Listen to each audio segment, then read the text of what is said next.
All right, good afternoon, everyone. I know folks are still joining us, but we'll go ahead and get started. So good afternoon, everyone, or of course, good morning if you happen to be joining us from the West Coast. We welcome you to today's DEI conversation series, which will address the sensitive but critically important topic of suicide within underserved communities. Over the course of today's discussion, we'll explore some of the root causes of suicide and discuss strategies to address the associated stigmas that come with suicide deaths.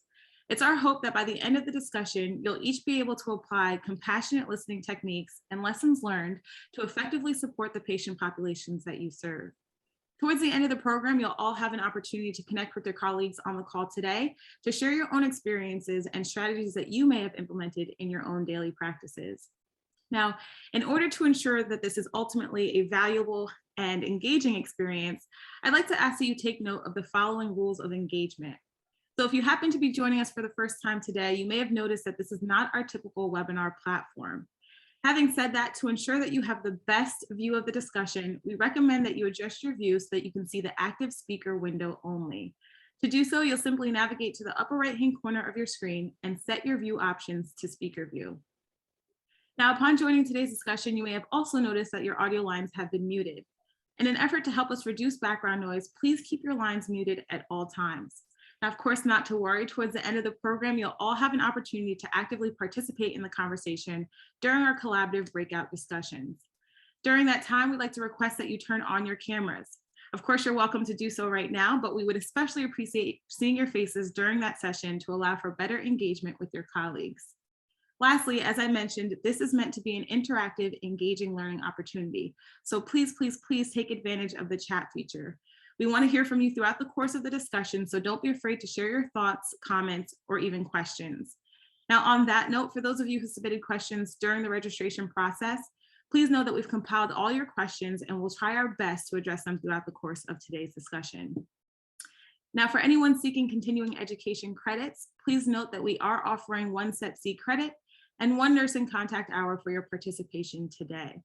Following the conclusion of the program, you'll receive an email from us with detailed instructions on how to claim your credits. Now, having said that, even if you're not interested in CEs, we highly recommend obtaining a certificate of attendance so that you can complete the post-event evaluation to provide us with your feedback. Now, as an added note, we will be recording today's session and we will make it available on demand for your convenience. Details on how to access that recording will also be shared via email following the conclusion of today's program.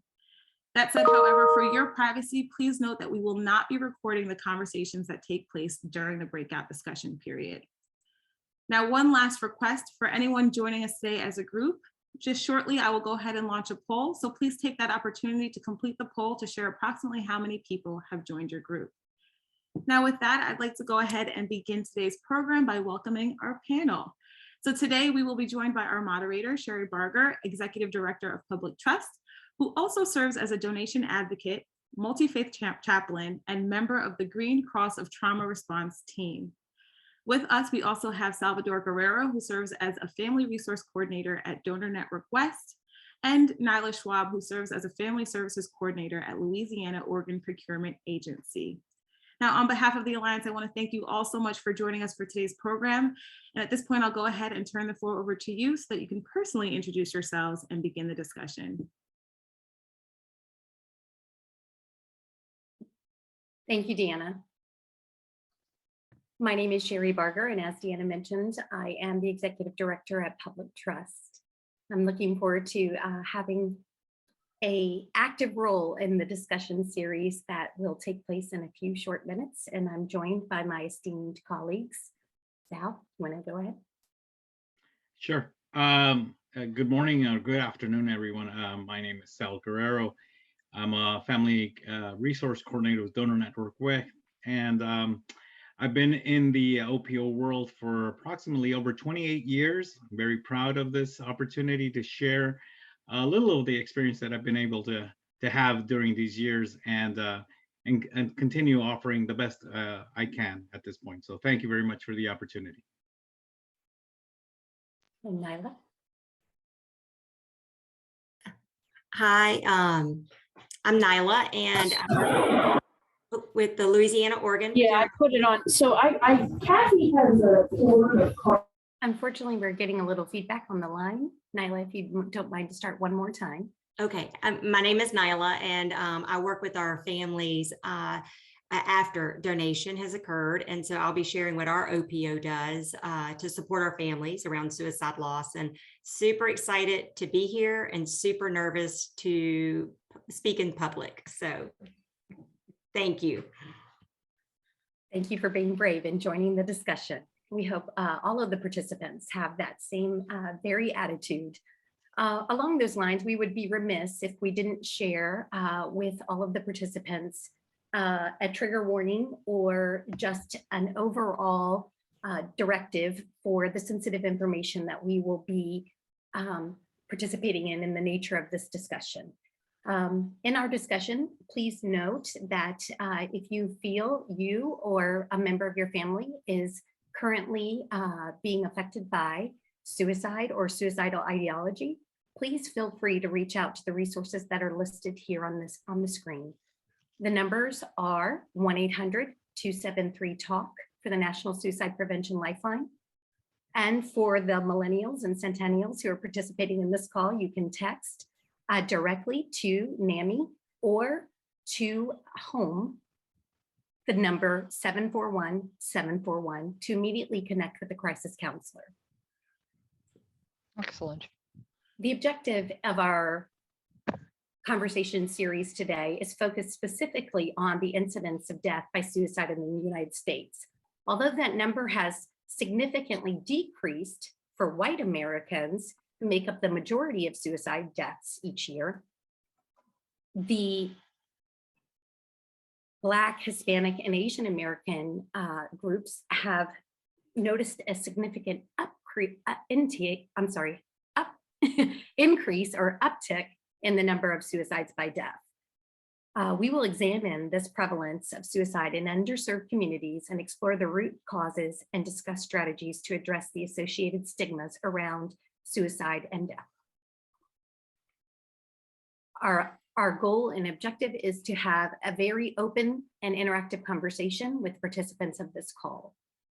We will now go into a case study that brings into focus the very aspect and nature of these discussions.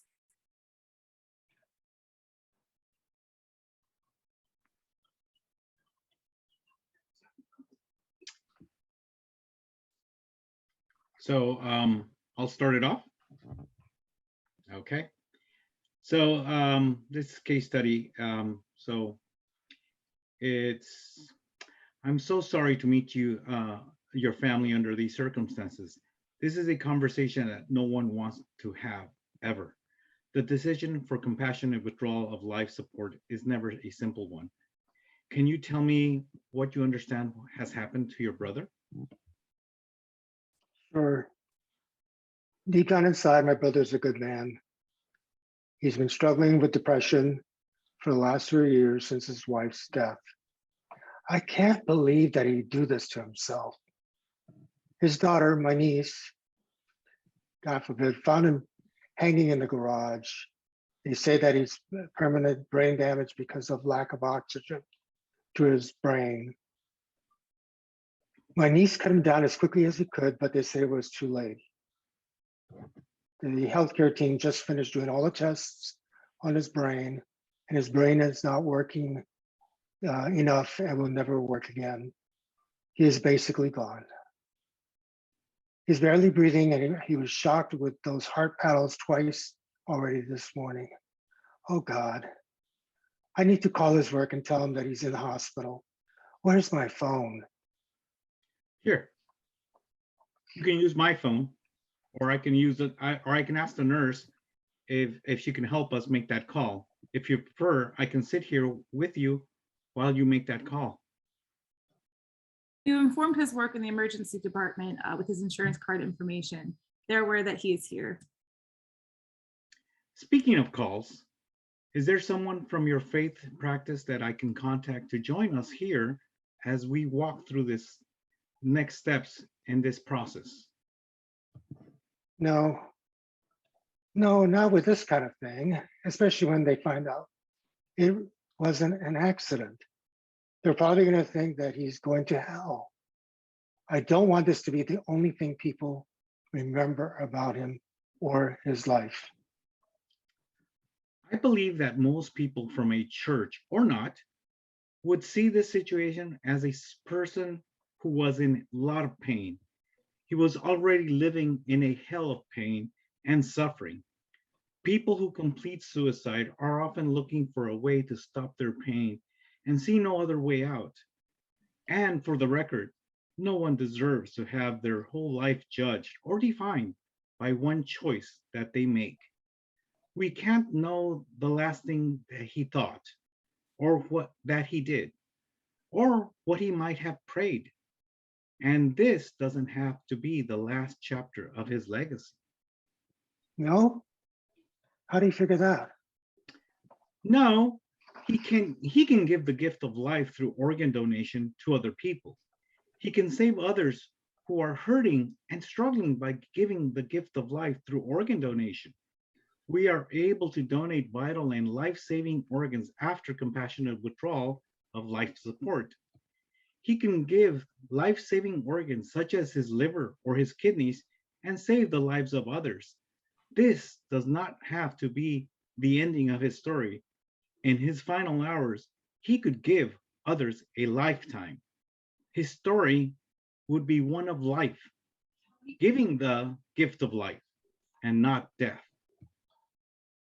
You mean, even if I signed the papers to take away the machines and let him go in peace, he still can help others or save other people? Yes, organs remain healthy only for a short period of time after the removal of the mechanical support. So every minute counts. But yes, we can work together to make a plan to provide a meaningful goodbye to your brother as we let him go in peace and enable his legacy to live on. You know, my father-in-law needs a kidney transplant, but he didn't want to bother my brother to test his blood because he was feeling so down lately. And it's hard to believe that now we're talking about this. I do remember my brother saying that he would let them have anything if he could help someone else. He told me that once before. It was back when he got his driver's license. He said that he signed up to be an organ donor at the DMV. It's exactly what he would want. I'm just surprised we still can do this for him now. If your brother and your father-in-law are a positive match, you can then participate in what is known as a direct donation. And of course, if he can help others waiting for life-saving transplants with his other gifts, your brother would be giving a legacy of life in his death. Your brother's legacy will forever be that he gave the gift of life. He will live on through them. I believe this will be the chance for people to see what a loving, caring man my brother is, who he really was. Would you like me to tell you more about the process? Yes, absolutely. I want my brother to leave a legacy of life. Thank you. Thank you both. As seen in our case study, the role of organ donation can be turned into an opportunity to express to survivors of suicide that the gift of life can be the lasting legacy, as our case study highlights. I want to have an open conversation with a couple of members of our panel around a couple of stigmatized areas. The first one obviously being what OPOs are currently doing to provide support to families who are being approached because of death by suicide. In addition to that, what type of aftercare programs are they offering to families, and how are those interactions facilitated? Following that conversation, we will circle back to the portion of the case study that reflects upon brain death or death, donation after death, after circulatory death, excuse me. I would like to ask Nyla to provide a little bit of information about what her OPO is currently providing in the aftercare service area? Yeah, so I'm excited to share. Michael Clay, I'm not sure if any of y'all have worked with him, but he's now the family care at Southwest Alliance Transplant. And he had worked with me at LOPA and is the one that connected me to the Alliance. So I'm super excited to share what we're working on because my OPO, or my organ procurement agency, sent me back to school. And in school, graduate school for mental health counseling, I was researching about suicide loss. And one of the things that kept popping up is postvention, which is what we're doing. We're working with families who have lost a loved one.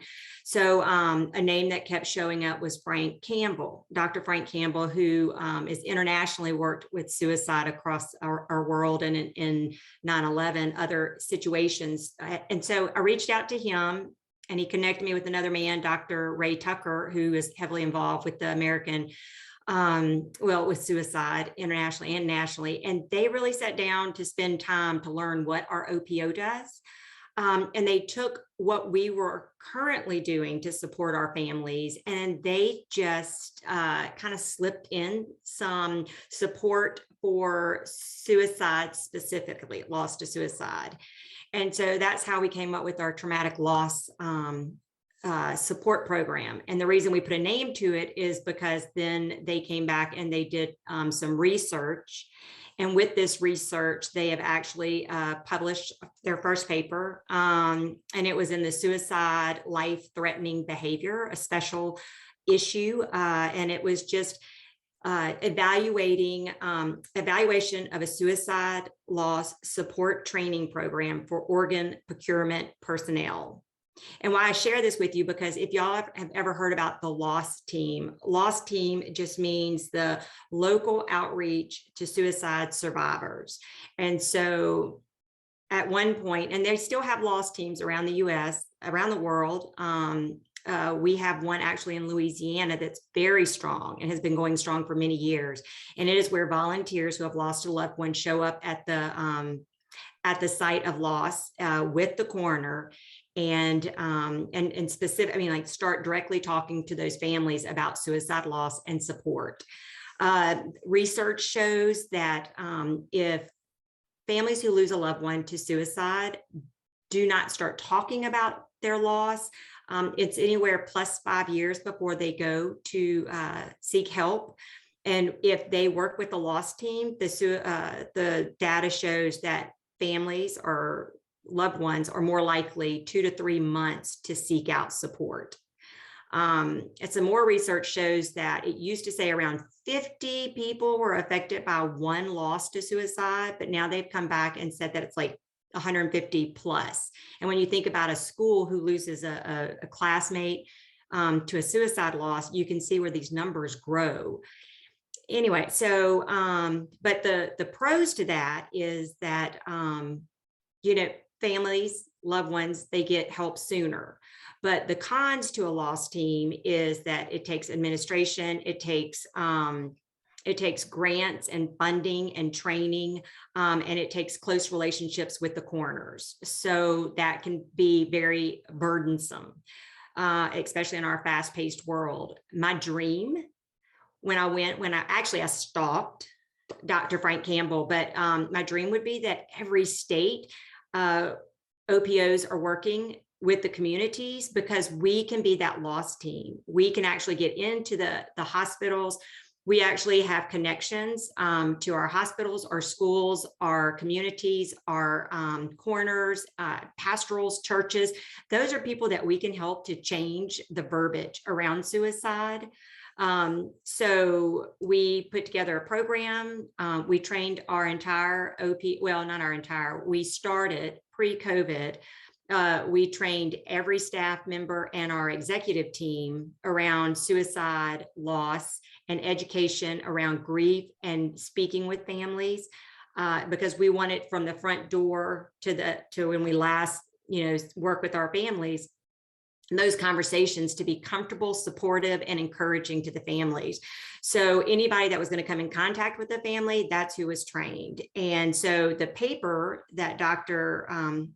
Campbell and Dr. Tucker wrote just really was based on just that training alone, skyrocketed our comfort at our and at the OPO where we work, and it's given us a higher level of awareness. And so ours is more general instead of specific, but it is specific to suicide loss. So caring contacts is something, I don't know if y'all have heard of that, but it's something that they have found with the veterans who are taking their life. And when asked why they didn't take their life or what kept them going, they had actually received letters from children they didn't even know, telling them they were thinking about them. So Dr. Ray Tucker has done a lot of research around suicide loss with the hospitals, sending out these caring contacts. So we implemented that into our aftercare service. We also came up with resources, national resources. So if we have a family from Alaska who's in Louisiana, that they can still take these resources, and they're just a few, but we made sure that we had somebody where they could get online at 2 a.m. There's a chat. There's also, I don't know if y'all have heard of the AFSP, the American Foundation of Suicide Prevention, but they have the peer-to-peer support. So when we're talking to our families, we slowly encourage that peer-to-peer support because they find that has the most healing for many families. And we will actually fill out the form online so that they can have a peer in our state contact them directly. And then there's one more. But so all our families get this at our initial phone call, and then we continue to follow up for 15 months just to make sure that we are continuing to talk about this support around suicide. And I'll share one quick story because I don't want to monopolize this. But we had one mother that I talked to. She had lost her son to suicide. And so I told her about the peer-to-peer, and she said, well, I guess so. I said, what about your husband? And she said, no, he doesn't like to talk to people.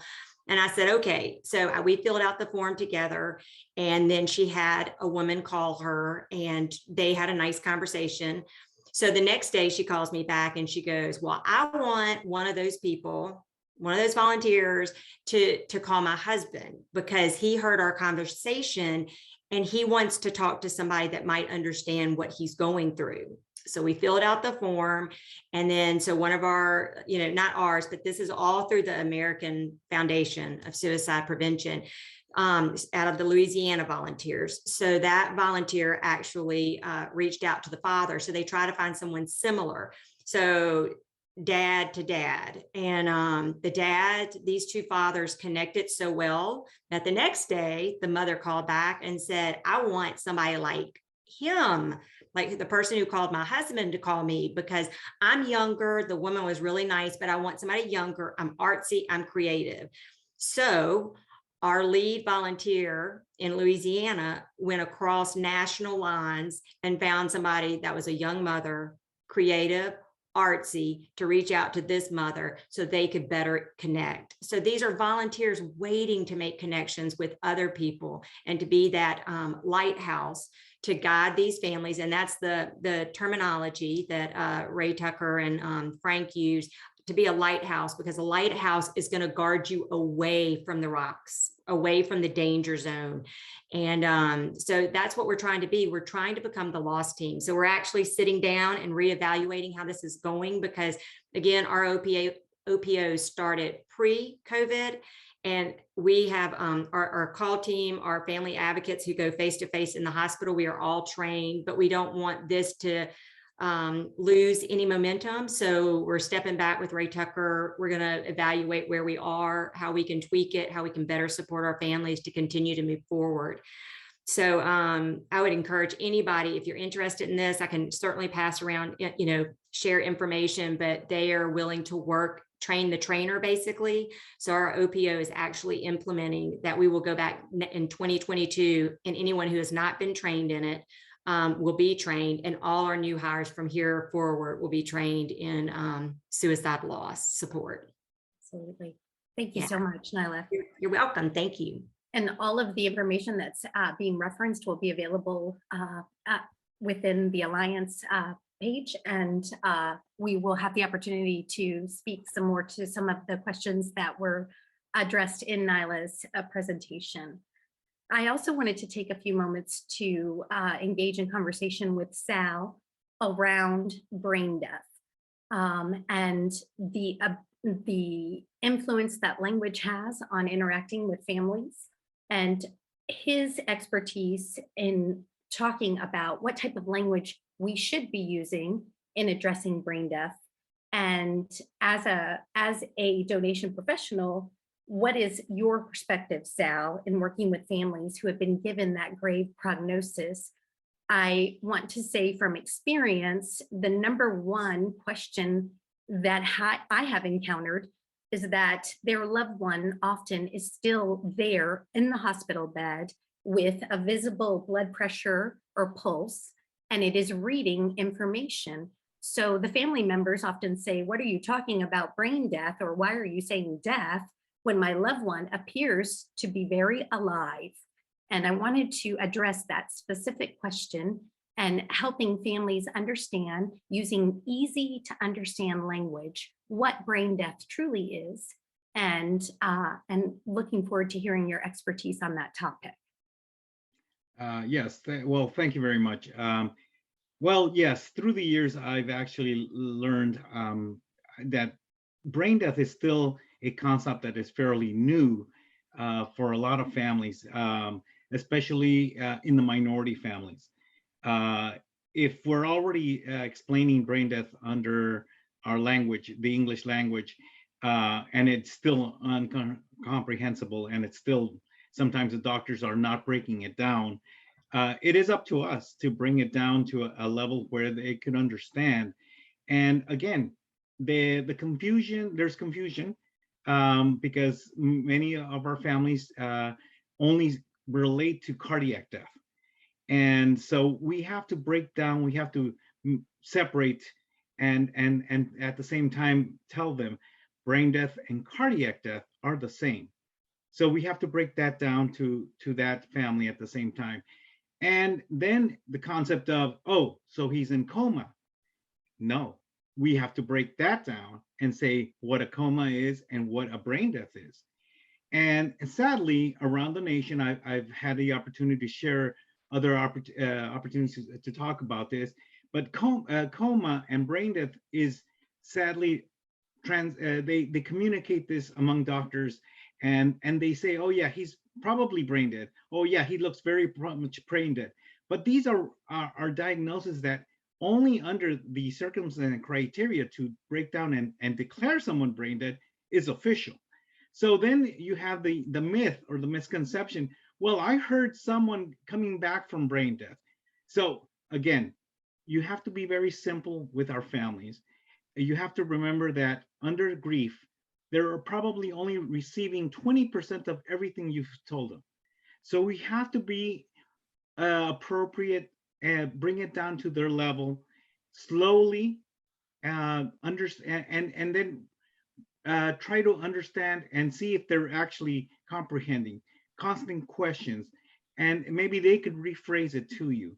But brain dead in itself is an irreversible damage to the brain, where when we break it down to the coma, we're saying, yeah, there is a possibility it could be better. They could take with some time, but there's electrical activity. There is a point of breathing. And again, breaking it down to the cause of the brain death. Was it traumatic? Was it anoxic? You have to explain. And I've shared with the Alliance today, we created here at Donor Network West 2 videos. I've always been of the belief that learning has many steps. Some people are more visual, some people are more, tell me about it, and some people want to read it. We were able to combine a video that is very helpful to our families. We use it constantly, And basically, it tells the families with graphics in the images in the video what their loved one is happening or going through at that point in time. And even with that, we're still sympathizing with the family, and we're there to break it down one more time and giving them the support that they need. And from our standpoint, we slow the whole process down. Our hospitals know that our conversations are going to take not 20 minutes, not 30 minutes. It could be a couple of hours, even overnight, because we try to work with our hospital partners to explain that brain death may not be a concept that they're familiar at that point in time. And that, acceptance of brain death is the first step to moving forward with organ and tissue donation, no matter if it's end of life or even brain death, because still accepting that death is so hard. And going back to our initial aspect of suicide, that just adds on another layer that we still have to slow this process down for our families. And again, many ways of explaining this, again, with our multicultural families, they've told us, organ donation and brain death, we don't know how to even explain it because we don't have the wording, it's fairly new. And I agree. Organ donation and brain death are concepts that just have a couple of decades. We weren't even aware of all this information. So if you have a minority or a multicultural family coming from Latin America or Asia, and they're not used to this new technology of having ventilators and trying to have their loved ones survive, it's all new concept for them. We're still trying to save their loved one, and we have to reiterate that the doctors have done everything possible to save their loved one, and that we're moving to a next step where we're there to support them and help them get to that point of acceptance. And again, slowing it process down, breaking it out in small pieces, and being as simple as possible. Don't use words like, he's on a ventilator and his oxygen level is dropping and his blood pressure is this, and they don't know this. They know if there's a response. One good example is the apnea test. Nobody really knows what an apnea test is, especially if you're not in the medical field. And I just go with my families and I say, as soon as they take off the machine, I want you to hold your breath at the same time. See how long you last. And they go, they stop and they do it again, and they stop and they do it. See, all this time, we explained that the CO2 is a trigger to breathing. In your case, your levels went high enough, you had to breathe, even if you didn't want to. Give different examples. Children that go into tantrums, they say they stop breathing. Yeah, sure, they'll faint. They'll breathe because your brain will make you breathe. Same concept. Break it down as best you can, so with examples that they understand. I've had families here who have had generations of mechanics, car mechanics. I break it down to a carburetor and a gas and air.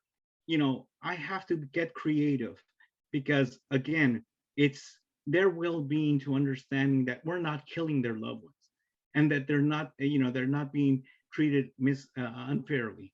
So very simple, honest, sincere wordings, and as always, with an open heart. That's the true aspect of this. Absolutely. Thank you so much. Sure. And again, so in answering my question, I believe you said that brain death is death and that their body appears to be alive because of the mechanical ventilation, and it's moving the blood and oxygen for them. But when you withdraw it in something like an apnea test, then the person does not take a breath, and the family members can visibly see that that does not happen. That brain death, in fact, is death, and they are not sleeping, that they are not, their body is not breathing and able to survive or take another breath to live. So I think that that's very helpful in making it plain and simple. that brain death is death and it cannot be reversed. So it's a very common question that I receive from families. Along with that question, and this is for both of you, when we approach these hard topics, sometimes the family members feel that if they participate in the compassionate withdrawal of life support, that they are in fact the ones pulling the plug or removing the opportunity for that person to visibly seem alive and express discomfort or guilt. Obviously, the apnea test would disprove that logic, but the language that we use in communicating with those families, especially because they are there because of death by suicide and they are already traumatized by the events that have unfolded. So could you both share with our panel some of the language that you use to reinforce that it is not the family's decision to make the compassionate withdrawal of the support that is killing the family member or ending their life? Sure. I'll go first. Nyla's off. So basically, when talking to families about a compassionate withdrawal, there's as you mentioned, there is a feeling of guilt because depending on your faith-based or culture, it is very hard for them to get to that point of saying, let's go with withdrawal. And the withdrawal is, again, as simple as you can say it, it's compassionate, withdrawal. And again, sometimes not even that works. So again, from my perspective, communicating that the doctors have nothing else to offer is very important. Again, in many ways, trying to prove to them that they're not doing anything against their own religion or cultural beliefs. Here in California, we're a melting pot of many cultures. So we have to work with every single belief and culture to actually get to a point of understanding. And again, the years of experience that I have shown me that there's not one culture that does one thing on a daily basis, or so it is believed you have to actually establish a rapport with the family, have a good family assessment to see where they feel comfortable. And the compassionate withdrawal is a compassionate and ethical, because many hospitals do require an ethical part of the process. And so it's a team effort. It's the doctors, it's the ethic team, it's spiritual care, and then ourselves trying to offer them a positive behind this tragedy. And most importantly is being there in their moment. The terminology that we use is, most of us at this point is try to enlighten, to make a positive, to acknowledge that people are suffering and that we can't replicate that feeling for ourselves, but we can change the final chapter of their life, and we can make something positive behind that. Absolutely. And Nyla, you mentioned some of the aftercare programs that were focused on survivors. Could you share a little bit about what your OPO is doing along those lines? I know you mentioned the loss groups and others. Any other area that you would like to add? That we really are careful to work when we're talking to our families. When we were developing this with Dr. Frank Campbell, and Ray Tucker, and let them kind of guide us. We went suicide support, and then we also went traumatic loss. So when we're talking to families, we make sure that they really understand or feel that their loved one took their life by suicide. So at times we gently speak with that family, and if they have not acknowledged or recognized that it is a loss to suicide, then we do not talk about suicide. We go the traumatic loss, and with that, we find that we do find families that change their mind between that 15-month mark. We find families who believed it wasn't lost to suicide and then decide it, agree that it was. We've had families ask the coroners to change what was on the death certificate. So we walk alongside of the family. Absolutely. Thank you so much. You're welcome. The intent of this series is to engage in hard conversations, and our team, again, would be remiss if we didn't offer a tangible and feasible approach for all of the members participating in this conversation series. And Deanna, if you would please pull the slide about the Alec Approach.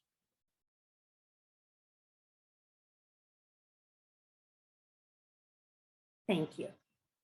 So obviously, we all are operating under the do no harm Hippocratic oath, and our hope and intention is always to be helpful. In that vein, we all realize that we cannot fix someone else's problems, but we can be there for them. And sometimes listening is the most helpful thing that you can do. Again and again, questions that were submitted are specific to this topic for this conversation series. We noticed that people thought, well, I might make it worse. I don't want to make it worse for them. And that is a very common misconception. You won't make things worse by asking someone how they're doing. Keep in mind that it is always worth preparing yourself before you start these conversations. And we wanted to provide you with some tangible tools to engage in those conversations. First and foremost, look at yourself. Are you in a good state of mind? Do you have the time to listen? If they're not ready to talk or they don't want to talk, are you okay with that?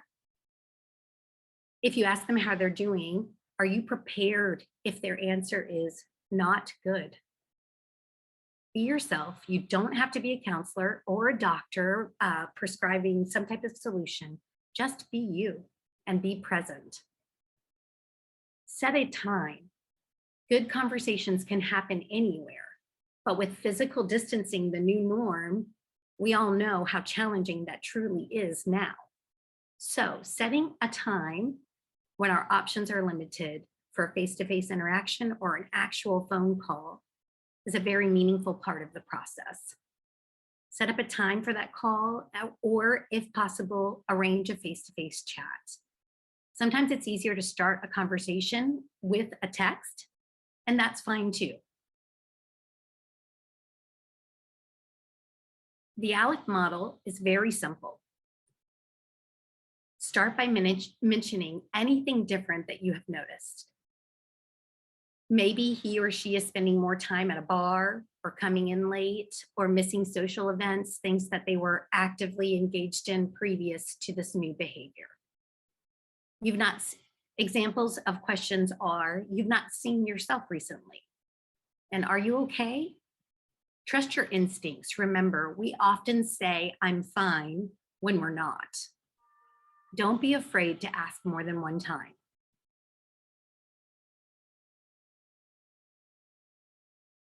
Once you've asked the question, listen.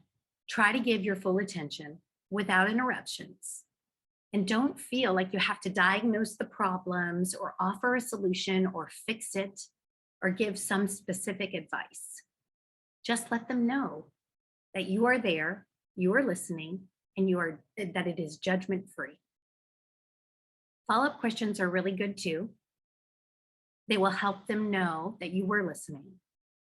Saying small phrases throughout the conversation, like, that can't be easy, or how long have you felt this way, or that's really hard, can be very helpful. The E in the Alec model is to encourage action.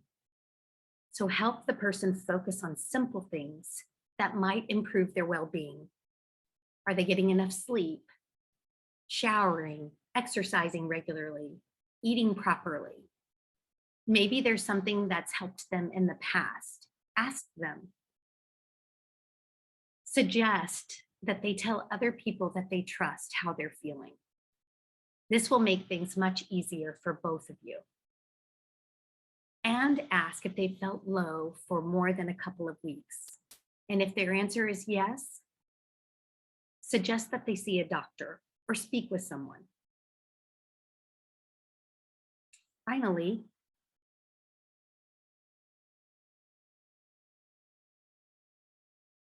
check in. Suggest that you catch up again soon in person. If you can't manage a meetup, then make a time set aside to drop them a text and then follow up with a call. This will show how much you care. Plus, you will get a better feeling for if they are feeling better or not. Again, just practical tips and approach to hard conversations.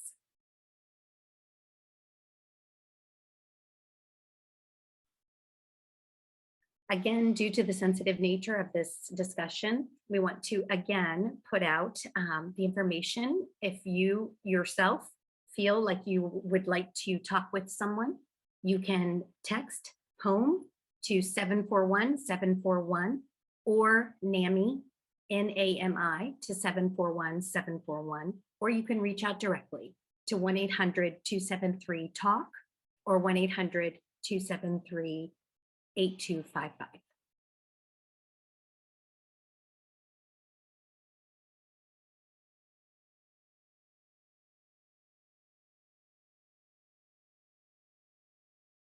And with that, I will turn it back over to Deanna.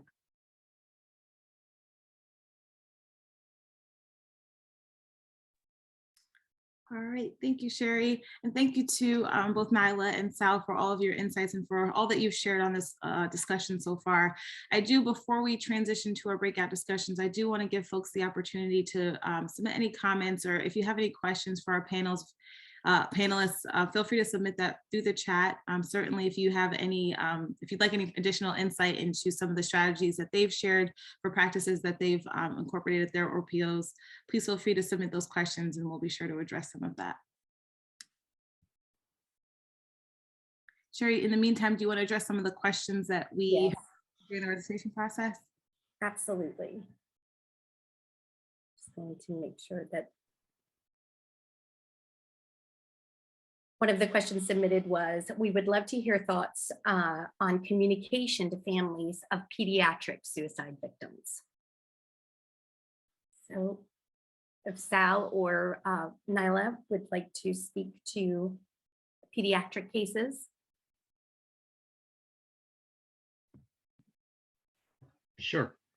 A pediatric loss is obviously, it's harder not only on the family, but we have to remember that this loss, it spreads to the hospital staff and the team and anybody who has been touched by this child. And if you add to this the type of loss, it is a joint grief loss. As we see it, everybody has a loss feeling, and everybody becomes very protective.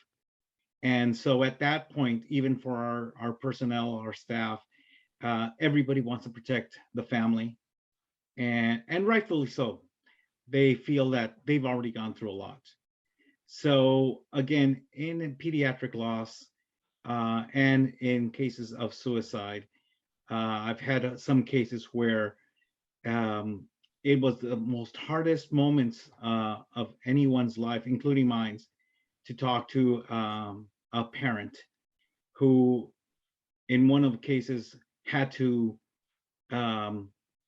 take him off where he was when he had completed his suicide, and it was very hard for the mom to express the guilt she was going through, again, because she had a preconception that she could have prevented all this.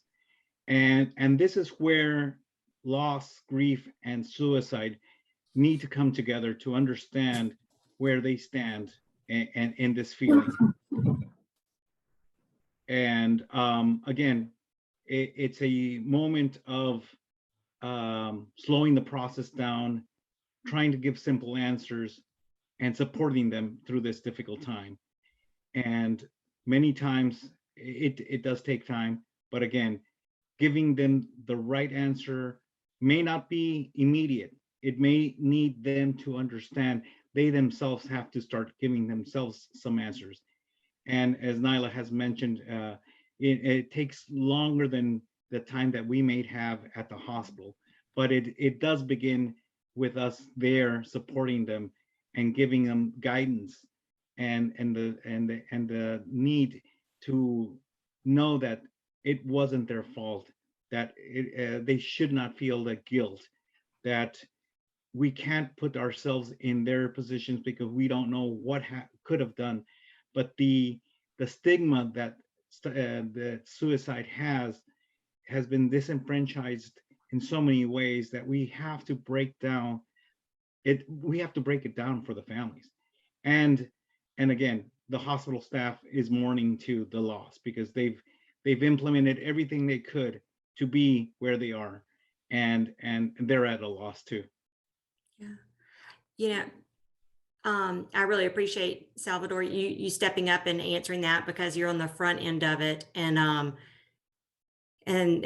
everything you said, I just agree, and you said it beautifully. You know, on the back end of it, we are really working to try to connect with that family so that we can, I guess, encourage them to start talking and hopefully direct them, like the lighthouse analogy, into the proper, you know, support, so we can get them the support that they need, or encourage that support. So I had a question that popped up. I did see it, and it just talks about somebody from a former loss team, which that just makes me so excited, said it was mentioned the OPO wanting to become the loss team. And one of the most powerful things about the model is the pairing of the survivor with the clinical support, how we model the factor of the suicide survivor aspect. Will they partner with other survivors? And I do want to say, like, I get super nervous talking. So we don't really, I want to say that we don't want to become the loss team. It's just in Louisiana, our loss team never could get into the hospital to be at the side of the family. So when I went to Frank Campbell, who developed the loss team and still trains, he said, this is very similar, like what you're talking about, what y'all do is very similar to the loss team. We would love to have peer-to-peer support that could come with us and use our American Foundation for Suicide Prevention Louisiana volunteers. And we may get to that, but again, this was pre-COVID. We got our staff trained and got up, and we were kind of rolling with it, and found out, you know, hospitals weren't even allowing the families at bedside. What we do try to do, though, is when we talk to our families initially, the first conversation we have, whether it's on the phone or face-to-face, we do try to do the peer-to-peer. In Louisiana, I'm not sure, but when you go to the website, they used to go out and meet the family wherever they were. They would go have coffee, they would go to their house. That's changed. And now they're typically making phone calls or emails. So that's what we're kind of working with. I do agree, Jen, that that would be the best scenario. And I feel that with the OPOs, we are at a whole different we have a unique opportunity to to support the families, because we don't have a loss team in every city and every state. And I hope one day that we will be working hand in hand, and this is something that we'll all be doing together. But with finances and grants and budgets being cut, I hope that the OPO can become a critical part in helping support our families losing a loved one to suicide, and better connecting with our communities. And being that expertise in this area to get out to the schools, to help, to the hospitals, talking to, as y'all, I don't know about, well, in Louisiana, we do everything backwards sometimes.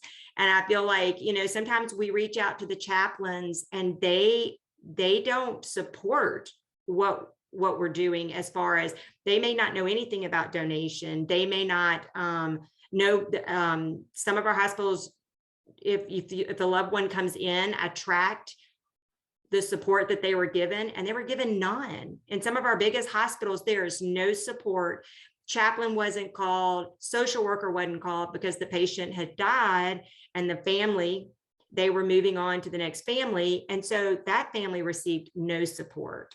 So we hope to be working with our one community that does have a strong loss team. And we're also working very close to, or trying to move forward to working close with our volunteers with the suicide loss in Louisiana, because I mean, that's just a group of people who have volunteered their time wanting to help others. So I think we're a great way to connect these people. So we're the lighthouse. We are not the answer. And so I hope that answered it. It did. Thank you. Deanna, I believe there's a question. Yes, I had a question that I did see quite a bit as an ongoing theme from our audience. And so I just wanted to ask all three of you, actually, as professionals who have supported families who have suffered a loss from suicide, I'm sure you know better than anyone how overwhelming that grief can be, and the subsequent depression that some families experience as a result of that. So do you have any experience dealing with families who may have then displayed their own warning signs of potential suicide and taking their own life as a result of the loss of their loved one? And if so, can you talk about that experience and maybe what you've done to support that family through that?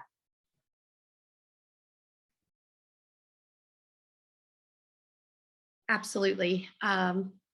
Sal, would you like to speak to it, or would you like me to? Go ahead, Sherry. Okay. Most recently, I think with a lot of the socioeconomic challenges and the social isolation and issues of racism or sexism among specific underserved populations, that this has been very much an issue that has recurred again and again, unfortunately. So that question or the compilation of questions is very timely and very appropriate to this conversation series. I think in the specific use case that I'm referencing, the immediate requirement was just acknowledgement that those social isolation factors played a role, that the current climate of radical racism and higher visibility of issues that were being experienced on a national level came into very clear focus, and acknowledging that that is the current landscape, that it affects families, multi-generations. We saw families on the streets with grandparents and parents and grandchildren, all actively engaged in social activism in many cases. And we have seen that, and I hate to say the word uptick, but in those underserved populations of death by suicide, and that overwhelming feeling of, that social isolation. And again, on top of being in a lockdown for a pandemic globally. So I think acknowledging that those things are very real, that they're very tangible, they're happening on a multi-generational level, is a starting point, and a valid one. In addition to that, I think that those compassionate listening techniques that we'll probably visit in our breakout sessions in a few minutes have to actively be engaged by healthcare workers and by those that are interacting with the cases in the hospital, with security teams, with any number of individuals that have had contact with the case that we are being called to serve and work with, and those families. So I would say, as a starting point, acknowledging where the family truly is and how we got there is a very good place to begin. Mm-hmm. Thank you, Sherry. Nyla, I saw you unmuted yourself. Did you want to add to that? No, I did, but I'm not. That was perfect. And Sal, did you have anything to add? No, that was very eloquently said. And again, I think that we have seen an increase, she mentioned earlier, just because of the pandemic and the sacrifices that many families had to make economically, socially, and it brought to a lot of the families a realization that they need contact. Families, humans, we need the contact, even if we're not extroverts, if we're introverts. The everyone still needs that contact, and this has brought us to a realization that, having to be locked down fairly was an incredible challenge for many. And this did bring an increase of numbers of people that just needed, maybe they were doing okay, but it was the last straw that they had, and boom, it got them to the oversight.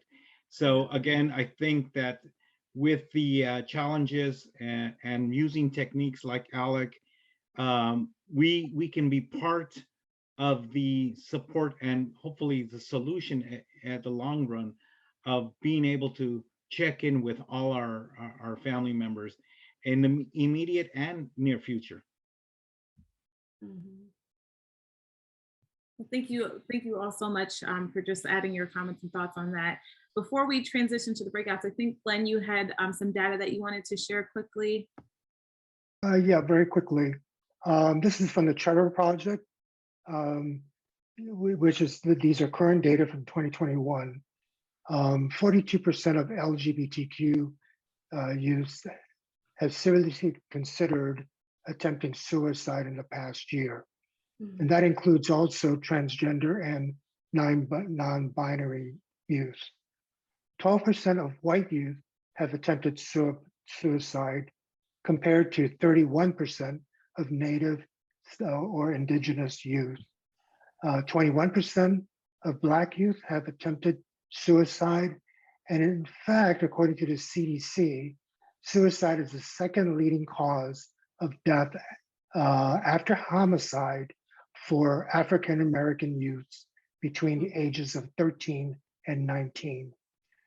For 21% of multicultural youth have attempted suicide, 18% of Latinx youth, and 12% Asian Pacific Islander youth.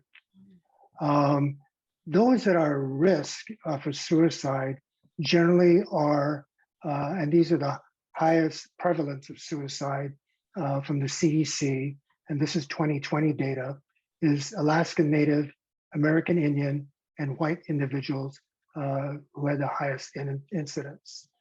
I found a very comprehensive website that we'll be posting in the Alliance Toolbox, and it's the Suicide Prevention Center Research Center website, and they cover suicide deaths in the US, suicide by age, suicide thoughts, and suicide attempts. In other words, they talk about suicide ideation and attempts by age and sex, means of a suicide, etc. So we'll have that on our toolbox and very shortly. Thank you. Thank you, Glenn. Nyla, were you? Yeah, I was going to say one last thing. That's just heartbreaking. The data that we're seeing on either attempts or suicide loss, and it's just listening to some of the questions and something that we share with our families, which I'm sure everybody does, but I just heard it a different way. And when you talk about self-care, we kind of use a stool analogy, just keeping a balance, but that self-care is really, it takes work, and it takes action. Looking at trying to keep that balance. So how's your support looking, which was, the Alex, that's so helpful. I wrote that down. I'll be carrying that with me. Our physical health, our daily living activities, and our just trying to find some joy. Even if it's going back to what we did as a child, if it's riding a bike, because sometimes it's when we talk to families, they either feel guilty about having joy or they don't remember what brought them joy. And so we actually are trying to carry this out into our community, because just in the environment today, it's not just to suicide loss, but it is to loss, but it's just to surviving each day. In this information that I've shared, I wish I could take credit for it, but if anybody wants to work with Frank or Ray, they've been pretty amazing. And they actually took this information to a loss support group and had the families say how they felt about the information before we sent it out to our families, because we didn't want to do something that we didn't have experts sharing back. And all the families said, just having somebody acknowledge that loss to suicide was very helpful, and that they wish they had that. So it's interesting how much families are searching for help. Absolutely. All right, well, with that, I know we ran a little bit over the time, but I know that I think this conversation is very valuable. I don't want to cut it too short, but I do want to give you all the opportunity to have to be able to speak amongst yourselves and just share your own personal experience if you feel comfortable to do so, but then also to share maybe any strategies that you've implemented at your own OPO or just in your daily practice. So I'm going to go ahead and transition now to that breakout discussion and introduce some of the topics for consideration and discussion. But before we do so, I do just want to reiterate some of our rules of engagement. I think this is a prime opportunity for all of you. If you feel comfortable to turn on your cameras, please do so. But more importantly, go ahead and unmute yourselves once you break out into your breakout groups so that you can engage in the discussion with your colleagues. In addition to that, just given the sensitive nature of this discussion, I just want to reiterate, sorry. I know I say this every time, but it's very important that we practice humility and compassion, especially given this topic. So just be mindful of some of these ground rules that we've outlined for you. Certainly, we want you to participate in the discussion, share your thoughts, share your insights. But remember, this is still a learning opportunity for everyone. So if you do have any questions, don't be afraid to ask. This is a safe space. We want to make sure that it feels like a safe space for everyone. So feel comfortable. Hopefully, you feel comfortable to share your diverse perspectives without any judgment. So with that, I'm going to go ahead and transition to the breakout discussion. Some topics for consideration that we've outlined for you. Explore what compassionate listening looks like from your perspective. Again, if you have any best practices that you'd like to share, please go ahead and share those with your group. And then one thing to consider as well when approaching those sensitive discussions with families, what are some examples of appropriate terms or words that you've used to facilitate those discussions? So I'm going to go ahead and break you all out. We're going to try for the 15 minutes. It may be about 10, but feel free to speak amongst yourselves. And again, unmute your cameras, unmute your lines, turn on your cameras, and be ready to engage. Right, welcome back, everyone. I hope that was sufficient time for you guys to at least engage with one another and have that opportunity for discussion. I would like to, we have a couple of minutes before we are going to conclude the program. So I just wanted to give this space and opportunity to anyone in the audience who's still hanging on with us, who may want to just share any of their experiences or just share anything that may have been really powerful for you that you either heard from the main session or from one of your breakout discussions. So if anybody would like to just share, feel free to go ahead and mute your line and jump on in. I'll just say, I think our group kind of came to the conclusion that this is just a strong, important topic in our communities. And, there's lack of resources, and I think we're all wanting to help. So, yeah, so thank you all to the Alliance for putting this together. Yes, likewise. I'm very grateful. I've learned a lot, and there's always room for more improvement. So I think that unifying our abilities to help and reach out to those who need more help, we're here to support you through this. And yeah, please count me in for another opportunity. Thank you. I think our group, which consists of Kimberly, Andreas, and Ingrid, as well as Felicia, I think we really kind of hit on the nail that this whole conversation of compassionate language and the power of words kind of resonated through, our practices. Kimberly, for example, also asked, how are we compassionate with those who overdose, or have gunshot wound to the head. How do we, exude that compassion to these families and communicate with them? Because it's just as traumatic as someone, dying by suicide. And we also talked about the term dying by suicide versus committed suicide or completed suicide. So, we all kind of agreed that death by suicide or die by suicide, it's probably more one of the better terms. Committed suicide has this connotation of being immoral, or it's connected with some kind of criminal intent. So we had a very good conversation. Thank you to all. Our group actually echoed that conversation beautifully.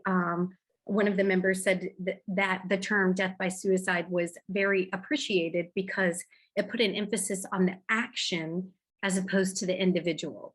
And we also spoke around the topic of the word committed is often in reference to a crime, and it seemed more specific in that nature. And again, our discussion was very focused on the language that was used, and very grateful for the opportunity to learn what the appropriate language is. One of our members said, we just don't know what to say. And I think that's very common and very prevalent, that people are not having the conversation around what language should be used and which type of language would add, as our member said, emphasis on the action as opposed to the individual. So I thought that was very meaningful from our group. We also had a little bit of an uncomfortable question come across in our group. It was, what if the donor passes on a suicidal ideation to the recipient? And that was not a question that was super comfortable to pose or to answer. And so in light of our conversation and in light of our case study, we referenced back to what was shared, that the very act of organ donation is giving another human being the gift of life. And that could not pass along death if they are giving life. And in addition to that, I added, I don't know many heroes in real life, but my definition of a hero would be someone that would actively give the gift of life to another human being. So the conversation series continues to pose difficult questions, hard questions with tough answers. And I think it's beautiful how collectively our team of panelists and learners are all learning how to better communicate compassionately with one another and within our OPOs and within the world. And I am proud to be a part of these panels. Yeah, awesome. We're very honored to have you. So thank you, Sherry. Before I jump in with any closing remarks, Mika, I saw that you had unmuted yourself quite a few times. So I just wanted to give you the opportunity if you still wanted to jump in. Thank you. Yeah, my dog was coming in and out, and he has a massive bark. So, but what I just wanted to say that I had shared is this was very helpful and needed. I work in ambulatory care now from home, but if I had this as a bedside nurse, this information, I think I would have been better prepared. And they were saying that hopefully in the future, 2022, that there could be some, I guess, in-services or something for the bedside nurse or staff, because I felt kind of lost when trying to comfort. Right. I'm in a meeting. I think Micah also shared some personal thoughts in the conversation or the chat. Micah, did you want to kind of elaborate on that? Yeah, it's actually Mika, but I was just saying that I was a little bit emotional at the time. I know my sugar was dropping at the time, but this really helped me get more information to help our daughter, because she had came out as bisexual in June, and we have a very, very religious family. My husband's a deacon, I'm an evangelist, my mother's a minister. So that those dynamics played heavily. but I'm a mother before I was an evangelist. So I know God is all about love. And I know I've sinned and other things, and I'm not even saying that my daughter's lifestyle is a sin. That's not my place. So I'm grateful to have more resources because she wanted to take her life. I'd rather have a live daughter that knows that she's loved and supported than to be grieving because I was so selfish and stuck in my ways. And I'm all the help that we can give to other parents. I know I'm a nurse, and right now I'm a mother, and this is just very, very helpful, very needed, very needed. Thank you so much, Mika, for being brave and sharing that. Thank you. That is our intent and purpose of this entire series, is to have hard conversations, real conversations of what is actually happening and what we see day in and day out, and not hiding behind a veil of political correctness or anything else. Our team is dedicated to these efforts, and we are honored to be a part of the process for you and your families. Thank you. Thank you so much. Mika, my name is Shannon Lennox, and I work at Life Gift in the aftercare in Houston, Texas. And I just want to say that I also agree. It's very brave of you to share what you just shared with us. And you're right. It's about being a mother first, more than anything else. I have a bonus daughter who is gay, and we love her for who she is, and not, and we support her lifestyle choices. And in my personal belief, I believe when we all get to heaven, we have to answer for each one of us individually. I don't have to answer for anybody else. So as the Bible says, Jesus commands that we love each other. And that's what I get up and I choose to do every day. And I'm also an aunt of a nephew who died by suicide. And so even though I don't know the pain that his mother walks through, I do know the pain of having my nephew, who was like my son, not be here anymore, and unfortunately how he passed. And I work with families every day. Matter of fact, I just got off the phone with a family earlier who unfortunately lost their son by a drug overdose, and the shame and the guilt that they feel by how their children and their loved ones have been taken is horrific. And how do we solve the problem? I don't know what the answer is. And in my other profession, I also work on an ambulance. So I'm a paramedic, and I work with a lot of paramedics and a lot of former military who suffer from PTSD. And I can tell you this last year has been really hard for both. And so thank you for the insight earlier of kids sending cards to our military people, because they are suffering, and they're suffering in silence. And I think the other thing is that we as a society, we go out every day and we say that we're fine, even when we know we're not fine, because of the shame that we feel if we admit that we're not okay today. And it's okay to admit to people that we're not okay, to our family, our friends, and our coworkers. But I think as a society, there's so much put on us as far as pressure wise, that if you are depressed today, or you struggle from mental illness, that there's something bad wrong with you and you need to be discarded. And I think it's about changing. I mean, we're all in the health field. This is what we all do. We're all in the health field.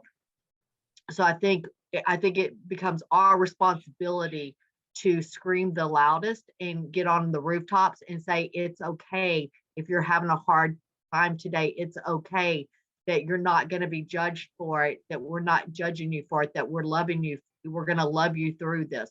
I'm also a grieving mom. So I have days in this profession that I work with grieving families all day, that I have to stop and I have to check my mental health, and I have to take time for myself and get up from my computer and say, you know what, I need to go outside for 15 minutes and breathe some fresh air, or I need to go to the gym on lunch, and I need to, put my headphones in, and I need to listen to what is going to help with my mental health. Because if I don't take care of my mental health, I can't take care of my family's mental health, and I sure can't take care of my family's mental health. So for all of us, I think it's important that we are the role models to the world and to our neighbors. So thank you for letting me speak. Thank you. Thank you, Shannon.